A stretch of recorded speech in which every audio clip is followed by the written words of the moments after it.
الكريم وآله وأصحابه كرام الفاتحة. أعوذ بالله من الشيطان الرجيم. بسم الله الرحمن الرحيم. الحمد لله رب العالمين الرحمن الرحيم مالك يوم الدين. إياك نعبد وإياك نستعين. اهدنا الصراط المستقيم صراط الذين أنعمت عليهم غير المغضوب عليهم ولا الضالين آمين. السلام عليكم ورحمة الله وبركاته. الحمد لله والصلاة والسلام على رسول الله سيدنا محمد بن عبد الله وعلى آله وصحبه ومن والاه. أشهد ونشهد أن لا إله إلا الله وأشهد أن محمدا عبده ورسوله. اللهم فصل وسلم على سيدنا محمد عبدك ورسولك النبي الأمي وعلى آله وصحبه وبارك وسلم. ثم أقول رب اشرح لي صدري ويسر لي أمري واحلل عقدة من لساني يفقه قولي أما بعد. قال الله سبحانه وتعالى في تنزيله: لقد كان لكم في رسول الله أسوة حسنة. صدق الله العظيم. ربي أدخلني مدخل صدق وأخرجني مخرج صدق واجعل لي من لدنك سلطانا نصيرا. إلهي أنت مقصودي ورضاك مطلوبي فأعطني محبتك ومغرفتك يا أرحم الراحمين. Alhamdulillah, yang pertama-tamanya kita merafakkan kesyukuran kehadirat Allah Subhanahu wa Ta'ala, yang mana dengan limpah kurnianya, dengan rahmatnya, alhamdulillah, pada malam ni kita masih lagi dapat bersama-sama di dalam tempat yang sangat mulia, yaitu di dalam rumah Allah Subhanahu wa Ta'ala. Kita bermohon kepada Allah Subhanahu wa Ta'ala, mudah-mudahan segala amalan kita ianya akan diterima pada sisi Allah Subhanahu wa Ta'ala. Allahumma amin. Tuan-tuan dan puan dirahmati Allah sekalian, kita menyambung lagi pembacaan kitab Adab Sulukil Murid yang dikarang oleh Al-Imam Al-Habib Abdullah bin Alawi Al-Haddad rahimahullahu ta'ala pada ibarat yang berikutnya. Maka dia kata, Bismillahirrahmanirrahim. Qala muallif rahimahullahu ta'ala wa nafa'ana bi'ulumihi fid daraini amin. Dia kata, wa ammal hasadu fahuwa mu'adatun lillahi zahirah. Dia kata, adapun hasad, tuan-tuan, hari ini kita bincangkan pula soal penyakit hati yang berikutnya. Kalau sebelum ini kita dah terang salah satu daripada penyakit hati itu adalah riak. Tuan-tuan, kenapa orang tersebut dia riak? Kerana dalam hati dia kosong daripada rasa mengagungkan Allah Subhanahu wa Ta'ala. Lalu dia riak. Tuan-tuan, riak ni kerana dia nak supaya orang hormat pada dia. Dia tunjuk amalan dia kerana dia nak dikatakan sebagai orang yang beramal kepada Allah. Tuan-tuan, kata Imam Ghazali rahimahullahu ta'ala, orang yang riak ni adalah kerana nak mendapatkan kedudukan pada sisi manusia.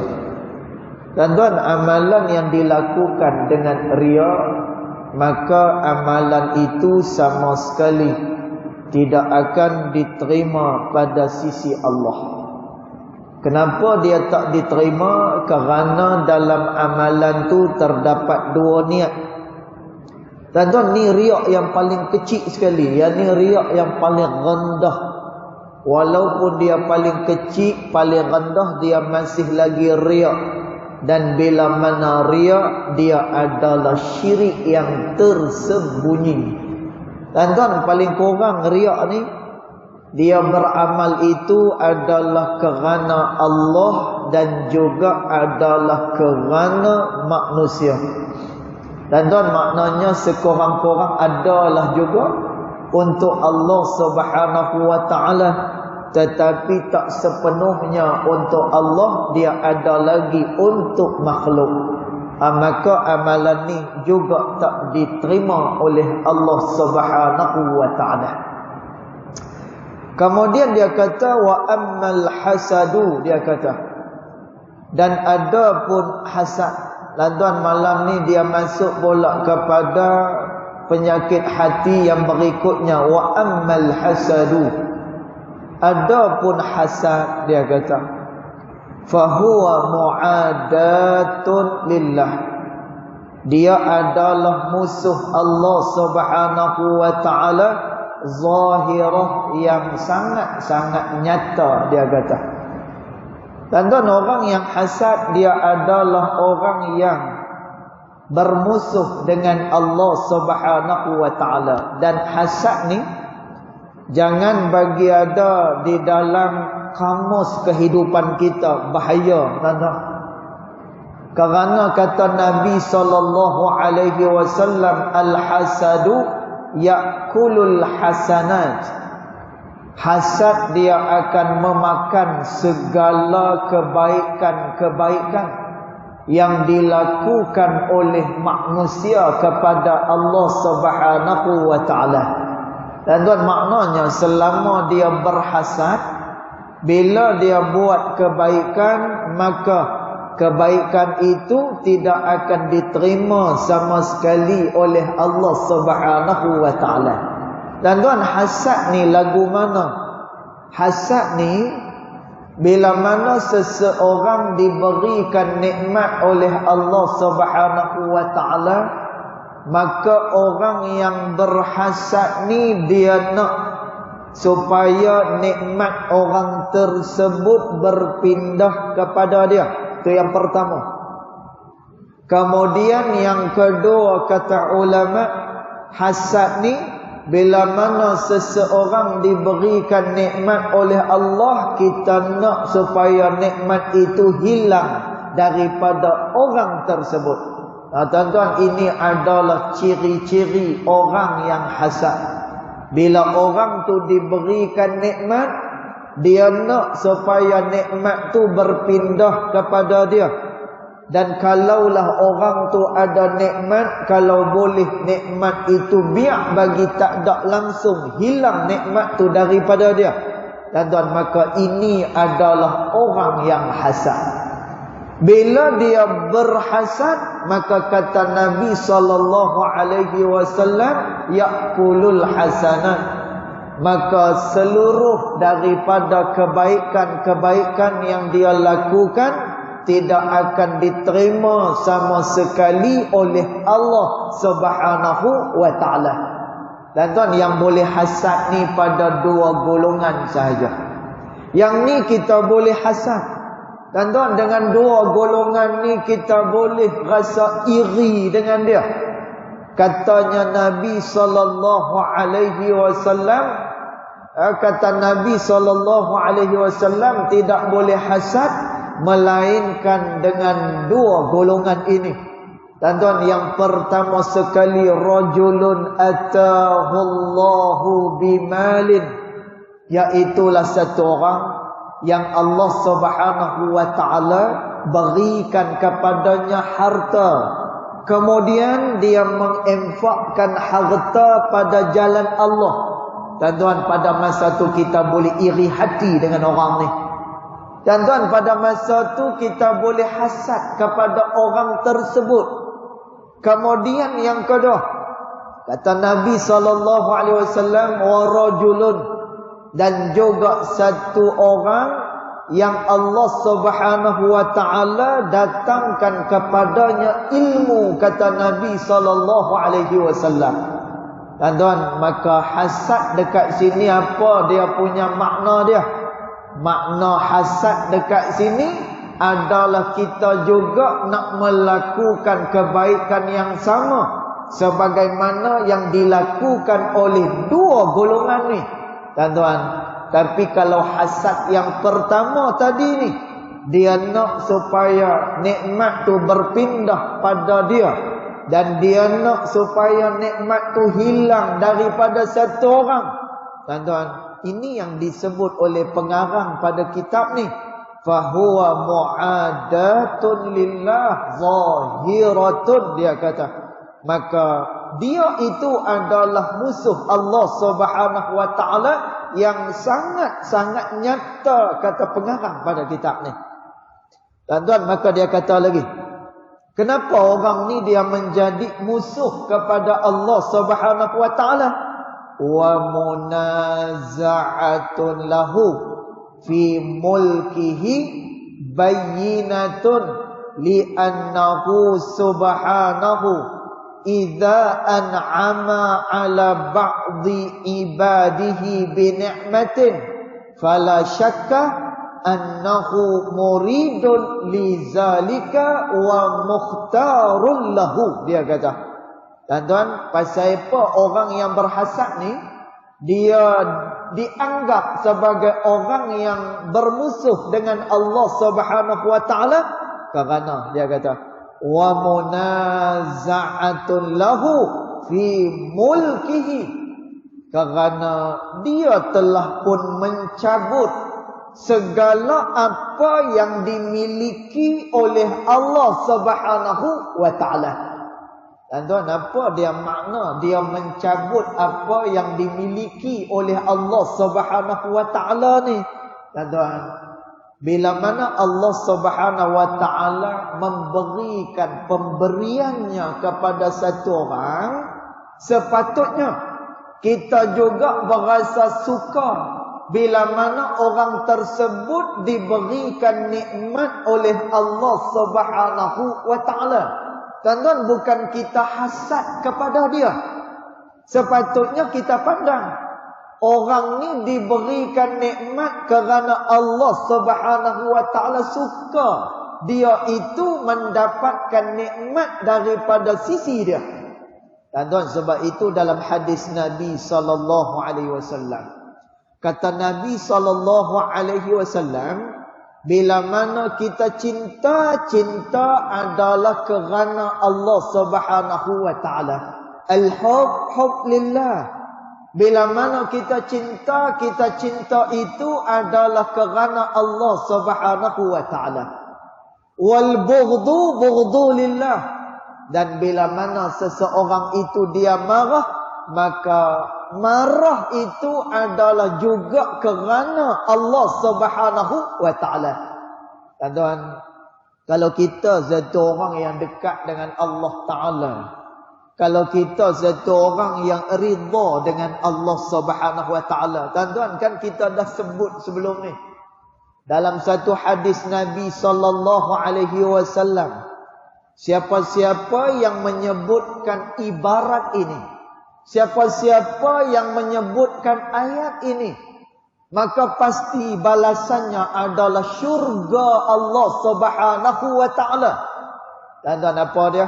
Kata Nabi SAW, yang sebutkan perkataan ni ikhlas daripada hati dia, fadakhalal jannah, maka dia masuk dalam syurga Allah Subhanahu wa taala. Apa dia? Raditu billahi rabbah. Aku redha dengan Allah Subhanahu wa taala sebagai Tuhan kepada aku. Tuan-tuan, bila kita dah redha Allah Subhanahu wa taala ni Tuhan pada kita, apa juga yang dia beri, sama ada yang dia beri pada kita dan juga apa yang diberikan kepada hambanya yang lain, tuan-tuan, kita akan kata raditu billah, aku redha dengan Allah Subhanahu wa taala, aku suka dengan Allah Subhanahu wa taala. Tuan-tuan, orang yang tidak redha dengan apa yang diberikan oleh Allah kepada orang lain, ini adalah dalil bahawa dia tidak diredai oleh Allah Subhanahu wa taala. Tuan-tuan, kata ulama, seseorang tu dia tidak akan boleh redha dengan Allah Subhanahu wa taala melainkan apabila dia adalah insan yang diredai oleh Allah Subhanahu wa taala. Tuan-tuan, dia tak boleh tengok orang ada nikmat. Tuan-tuan, dia tak boleh tengok orang tu senang sikit. Tuan-tuan, dia mula dalam hati dia berasa marah, dia berasa dendam pada orang tu. Tuan-tuan, hati-hatilah. Kata Nabi SAW, rasa hasad yang macam tu yaqulul hasanat, dia akan memusnahkan segala kebaikan yang dilakukan oleh manusia tersebut. Tuan-tuan, agak-agak besok nanti kita nak persembahkan apa di hadapan Allah. Kalaulah segala amalan kita akan ditolak oleh Allah Subhanahu wa taala. Tuan-tuan, teringat kita bagaimana seorang abid daripada Bani Israel di zaman Nabi Allah Musa alaihi salam.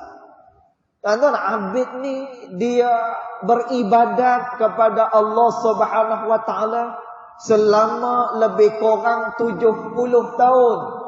Tuan-tuan, kita tak dapat nak beribadat kepada Allah 70 tahun ni, tak dapat, melainkan bila satu orang dapat masuk ke dalam bulan Ramadan, kemudian dia mendapatkan malam Lailatul Qadar, maka dia akan diganjari beramal selama lebih kurang 83 tahun, beramai kepada Allah Subhanahu wa taala. Dan kita tak dapat, no. Kenapa? Karena kata Nabi SAW tentang umur, innal a'mara ummati baina sittin was sab'in, kata Rasulullah. Umur umat aku ni tak panjang. Umur umat aku ni sekitar, tuan-tuan, ni je umur umat Nabi SAW, sekitar 60 tahun hinggalah ke 70 tahun saja. Tuan-tuan, tu umur, guide umur yang diberikan oleh Nabi SAW. Zaman akhir ni orang akan mati lebih muda daripada umur yang disebut oleh Nabi SAW. Tuan-tuan, hari ni kita banyak dengar orang ni baru 40 tahun meninggal. Tuan-tuan, kita duk dengar orang muda. Tuan-tuan, orang muda kencing manis, darah tinggi, kemudian sakit lemah jantung ada. Tuan-tuan, kita duk dengar orang umur 52 meninggal. Tuan-tuan, meninggal. Hari ni dah jadi macam trend. Hari ni dah jadi macam satu suasana dah. Mati muda ni. Tuan-tuan, perkara ni disebutkan oleh ulama bahawa di akhir zaman nanti kamu akan dapat saksikan bagaimana akhir zaman ni ramai orang-orang yang tidak diberikan keberkatan kepada umurnya, maka dia akan dimatikan awal oleh Allah Subhanahu wa taala. Dan bila mana umur kita 60, 70 tahun, ini had umur kita. Dan tu tak kira lagi yang masa kita muda dulu sampailah umur kita pencen, yang tu tak kira lagi. Tuan-tuan, lepas-lepas daripada dia pencen, baru nak mula baca Quran. Itu yang bila dia mengaji dia risau. Itu dia risau. Dia persoalan dia banyak. Ustaz, kalau kita buat macam ni tak boleh. Kita kata dah tak boleh buat macam ni. Tapi Ustaz dia kena pula kod lain pula. Tuan-tuan, pasal apa? Dia nak pelari tu. Daripada hak yang muda dulu dia tengok banyak dah kesalahan yang dia buat. Tuan-tuan, biasalah. Bila dah sampai kepada umur warga emas, ulama menyebutkan hatinya akan dijemput oleh Allah ke negeri akhirat. Bila dia dah masuk dalam umur warga emas, tuan-tuan, hati dia akan dijemput oleh Allah ke negeri akhirat. Kerana tu kita selalu duduk dengar ada kita tengah duduk minum, tiba-tiba ada satu orang tua lalu. Dia perkenalkan kat kita pula. Ustaz nak tahu dia dah. Yang lalu tak sah ni, yang belanja kita minum tak sah ni. Dulu ni tukang tarik kereta lah. Kira dia ni kalau tarik kereta sah, orang pakat bagi kunci semua. Punya takut orang dengan dia. Tuan-tuan, tapi sekarang ni dia siapa? Dia Tok Bilal. Tuan-tuan, lah ni dia siapa? Dia Tok Imam. Lah ni dia siapa? Lah ni dia guru mengaji Al-Quran. Tuan-tuan, maka orang yang sampai kepada warga mah, dia bermula daripada umur 40. Tuan-tuan, ni disebut dalam hadis Nabi SAW tentang peringatan Nabi kepada orang yang telah sampai umurnya ke 40 tahun. Tuan-tuan, hati dia dijemput oleh Allah ke negeri akhirat. Tuan-tuan, agak-agak apalah nanti yang kita nak persembahkan pada Allah, hasad bersarang di dalam dada kita, maka dia memusnahkan akan segala kebaikan yang dilakukan oleh manusia kepada Allah Subhanahu wa taala. Jadi dia kata, li'annahu subhanahu, kerana Allah Subhanahu wa taala idza an'ama 'ala ba'dhi 'ibadihi bi ni'matin, kerana Allah Subhanahu wa taala bila dia memberikan nikmat kepada sebahagian hambanya dengan nikmat, dia kata, tuan-tuan, ada sebahagian daripada kita diberikan nikmat oleh Allah. Tuan-tuan, nikmat ni lagu mana? Nikmat ni bila seseorang mendapatkan nikmat, dia semakin bersyukur pada Allah. Ni nikmat daripada Allah. Jangan bila dia dapat satu-satu kebaikan, maka dia mudah untuk bersyukur kepada Allah. Ini adalah nikmat daripada Allah. Tuan-tuan, tapi bila mana dia diberikan kesenangan oleh Allah Subhanahu wa taala, bila dia diberikan kebaikan yang banyak oleh Allah, tiba-tiba dia semakin jauh, semakin jauh, semakin jauh. Tuan-tuan, ini namanya adalah istidraj.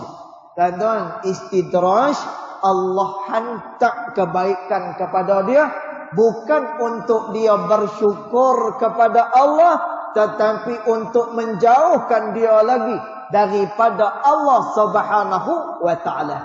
Tuan-tuan, jadi kita nak kena tengok balik semula. Kesenangan yang kita dapat ni kita syukuri ataupun sebaliknya. Kalau kita syukuri nikmat tersebut, naam ya, dia adalah nikmat daripada Allah. Tapi tuan-tuan, kalaulah kita diberikan kebaikan, kesenangan yang banyak, jauh pula daripada Allah. Tuan-tuan, makin kuat pula dia meninggalkan sembahyang. Tuan-tuan, makin jauh dia daripada Allah Subhanahu wa taala. Tuan-tuan, hati-hati, berkemungkinan kebaikan itu hanya sekadar istidraj saja.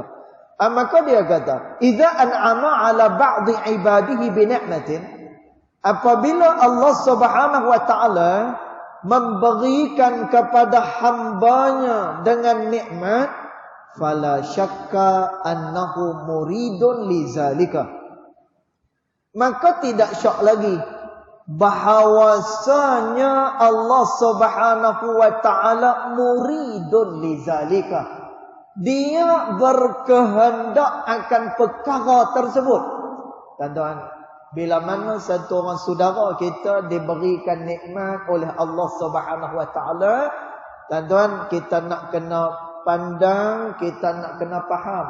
Maknanya Allah Subhanahu wa taala yang berkehendak dia mendapatkan nikmat daripada Allah Subhanahu wa taala. Tuan-tuan, sebab itu kita nak kena kaji semula. Pasal apa yang dia diberikan nikmat oleh Allah, sedangkan aku tidak diberikan nikmat oleh Allah Subhanahu wa taala. Tuan-tuan, bila mana satu orang diberikan nikmat oleh Allah, sepatutnya lagu mana? Kita rasa suka dan juga kita berdoa kepada Allah, mudah-mudahan nikmat yang Tuhan beri kepada dia dikekalkan oleh Allah Subhanahu wa taala. Dan kerana itu ada satu hadis Nabi SAW. Nabi kata, bila mana ada satu orang dia mendoakan saudaranya bi zahril ghaib, iaitulah dalam keadaan saudaranya tak tahu. Tuan-tuan, dia berdoa untuk saudara dia. Tuan-tuan, kalau boleh buat benda ni, tuan-tuan, kalau kita orang yang dekat dengan Allah Subhanahu wa taala, kalau kita orang yang ridha dengan Allah Subhanahu wa taala. Dan kata Nabi SAW, siapa yang mendoakan saudaranya bi zahril ghaib, dalam keadaan saudaranya tidak tahu. Tuan-tuan, ada dua kelebihan dekat sini. Yang pertama, doa itu sangat dimustajabkan oleh Allah. Itu yang pertama. Ya Allah, aku tengok dia baru je pakai kereta. Mudah-mudahan kereta yang dia baru beli itu barakah dan menjadikan dia orang yang semakin kuat, semakin rajin dengan kereta baru dia ni, pergi ke masjid, dan mudah-mudahan kau tambah lagi nikmat dia. Tuan-tuan, siapa yang doa untuk saudara dia macam tu, pertama mustajab doa dia. Itu yang pertama. Yang kedua, ni yang kita nak ni, tuan-tuan, malaikatur rahmah, malaikat rahmat, bila kita doa macam tu, maka malaikat ni kata apa? Wa anta kazalik, kamu juga mendapatkan benda yang sama sebagaimana yang kamu doakan untuk saudara kamu, kata malaikat. Tuan-tuan, masya-Allah. Maka dia akan diberikan kebaikan oleh Allah Subhanahu wa taala. Jadi kita kena faham, bila mana satu orang diberikan nikmat oleh Allah, fala syakka, maka tidak syak lagi annahu muridun lizalika, itu dikehendaki oleh Allah Subhanahu wa taala. Tuan-tuan, sebab itu nak kena muhasabah. Pasal apa dia diberikan nikmat? Kenapa aku tak diberikan nikmat? Tuan-tuan, dalam nas menyebut orang yang selalu diberikan nikmat oleh Allah Subhanahu wa taala adalah kerana kedekatan dirinya kepada Allah Subhanahu wa taala. Tuan-tuan, sebab itu saya selalu duk sebut, perkara ni orang takut nak buat perkara ni. Takut lagu mana? Tuan-tuan, bila dia buat urusan dunia dia, bila bertembung dengan tuntutan daripada Allah Subhanahu wa taala, tuan-tuan, dia akan dahulukan tuntutan dunia dia berbanding dengan tuntutan daripada Allah Subhanahu wa taala. Tuan-tuan, padahal perkara yang dituntut oleh Allah Subhanahu wa taala kepada manusia, inilah yang akan memudahkan segala urusan-urusan duniawi dia.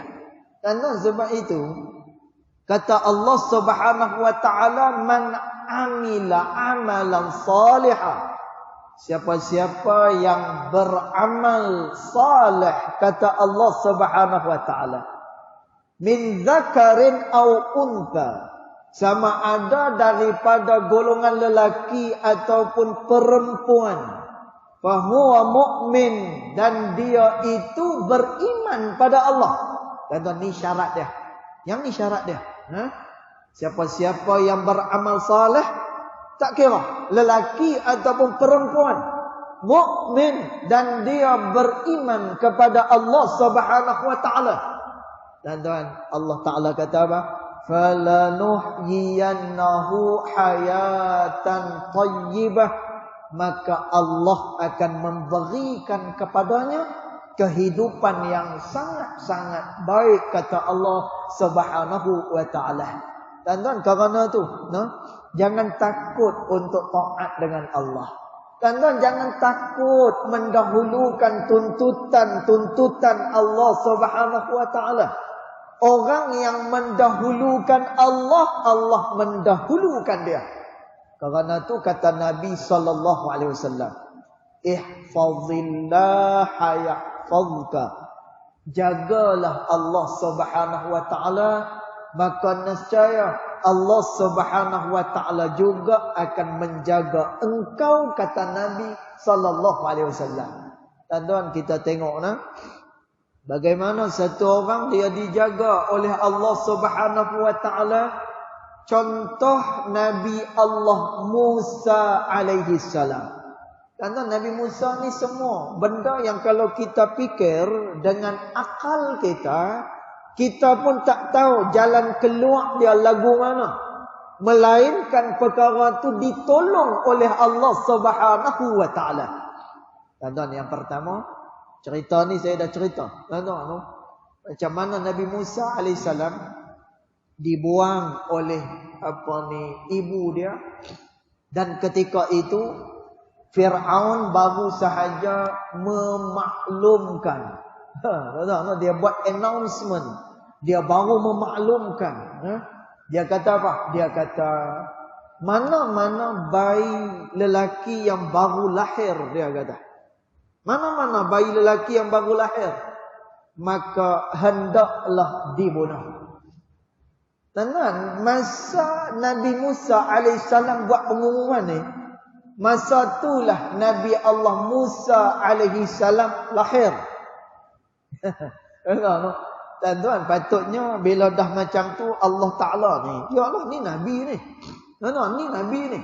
Patutnya Allah Ta'ala dia lewatkan sikit kelahiran Nabi Allah Musa alaihissalam ni dak. Makin diumumkan oleh Fir'aun bayi lelaki hendaklah dibunuh. Tuan-tuan, masa itulah lahir Nabi Allah Musa alaihissalam.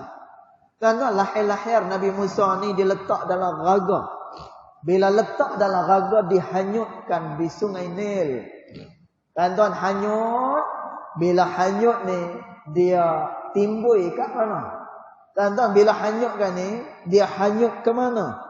Dia hanyut ke istana Fir'aun. Tuan-tuan, takkah bahaya tu? Takkah bahaya, tuan-tuan? Pada masa Fir'aun kata semua bayi lelaki mesti dibunuh, tiba-tiba lahir Nabi Musa, dihanyutkan oleh ibu dia, maka Nabi Musa masuk dalam perkarangan istana Fir'aun. Tuan-tuan, bahaya tak bahaya ni? Bahaya sangat-sangat, tuan-tuan. Tapi nak cerita urusan ni dipermudahkan oleh Allah. Tuan-tuan, Nabi Musa membesar kat mana? Nabi Musa alaihissalam membesar di dalam istana Fir'aun. Tuan-tuan, tak mati pun. Tak mati pun.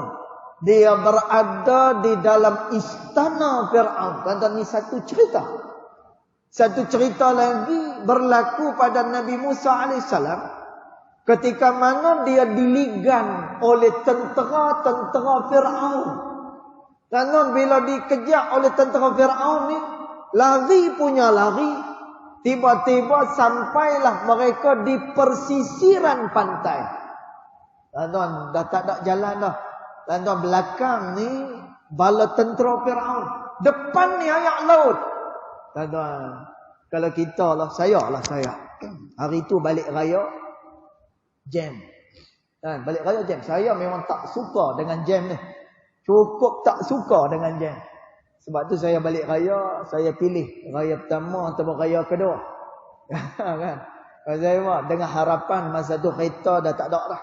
Tapi raya baru ni balik, Masya Allah, raya pertama tu pun meleset kita punya apa ni, kita punya tu meleset.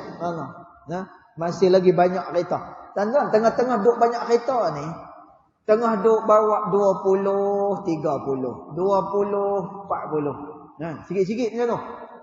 Tuan-tuan, mula dalam fikiran ni, yalah, anak bini semua tidak, mereka tidak.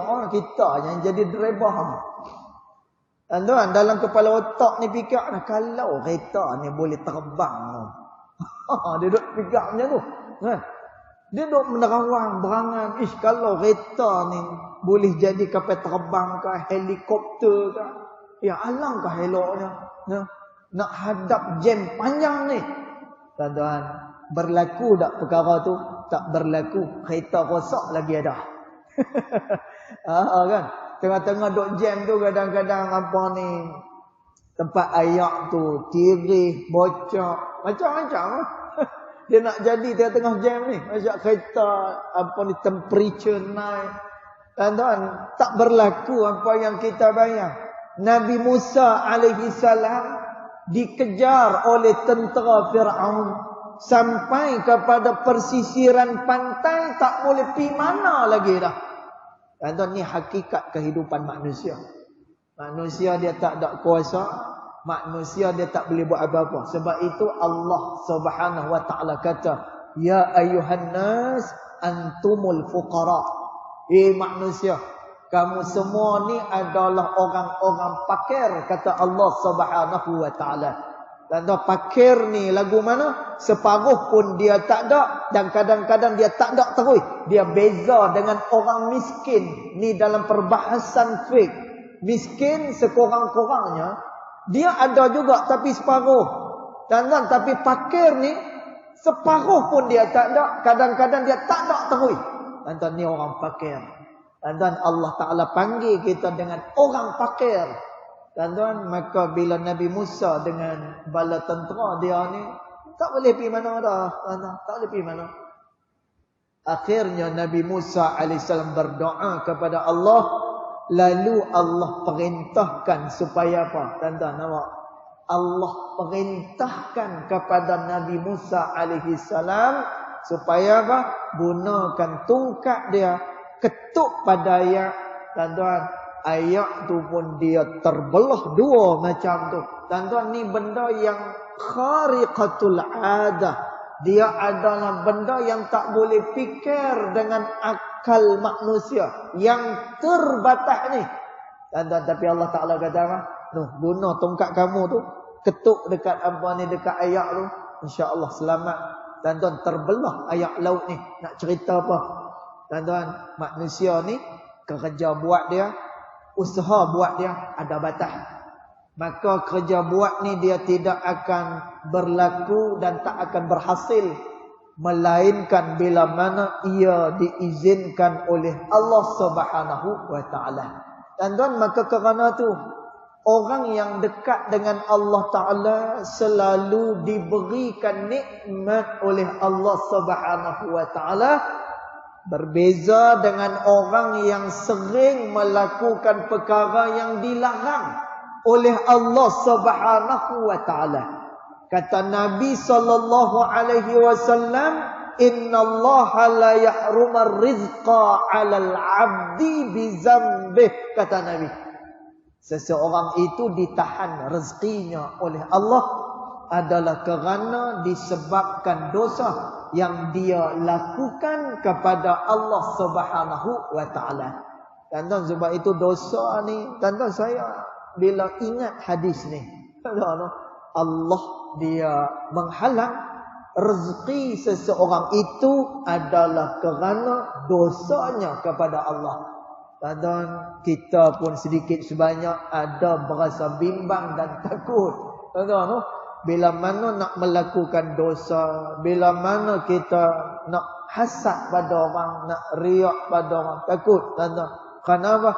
Kerana rezeki itu ditahan oleh Allah. Pasal apa? Kerana dosa dia kepada Allah Subhanahu wa taala. Baik. Kemudian dia kata lagi, fa idza arada al-'abdu khilafa ma arada maulahu. Maka apabila seseorang hamba itu berselisih ma'arada maulah, dengan apa yang dikehendaki oleh Tuhannya. Kan Allah Ta'ala dia beri nikmat kepada satu orang. Pasal apa? Kerana memang dia nak nikmat tu diberikan kepada orang tersebut. Dan tiba-tiba kita pi dengki kat dia. Tiba-tiba kita pi hasad pada dia. Tuan-tuan, jangan hasad kepada manusia. Apatah lagi kita buat benda tak baik pada dia. Tuan-tuan, bahaya hasad ni. Hasad ni dia boleh sampai kepada peringkat dendam. Sampai kepada peringkat dendam, dia mula. Sampai satu peringkat dia nak hapuskan orang ni. Ni disebut oleh Al-Imam Al-Ghazali rahimahullahu ta'ala. Kerana tu bahaya hasad ni. Dia menyebabkan amalan tak diterima oleh Allah.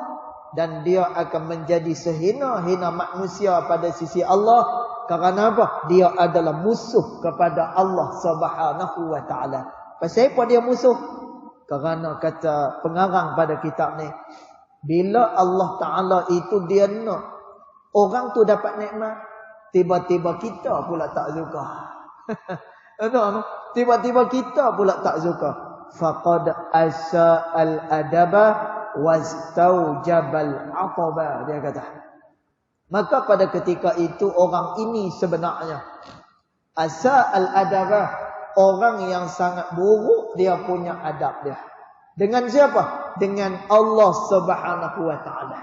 Sepatutnya bila Allah memberikan kebaikan pada satu orang, kita kena juga suka. Kerana apa? Kerana dia diberikan oleh Allah. Sebab itu, tuan-tuan, disebut oleh Nabi sallallahu alaihi wasallam, bila mana perkara itu baik, maka kita nak kena kata perkara itu baik. Tuan-tuan, tapi bila mana perkara tersebut tak baik, kita tak boleh kata perkara itu baik.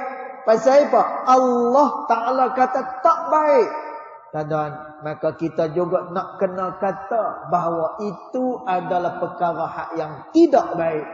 Tuan-tuan, maka kata Imamul Haddad rahimahullahu ta'ala, orang yang berselisih dengan apa yang dikehendaki oleh Allah, faqad asa'al adaba, sangat buruk adabnya dengan Allah, wastaujabal ataba, dan wajiblah baginya dikenakan al-atab, iaitulah hukuman daripada sisi Allah Subhanahu wa ta'ala.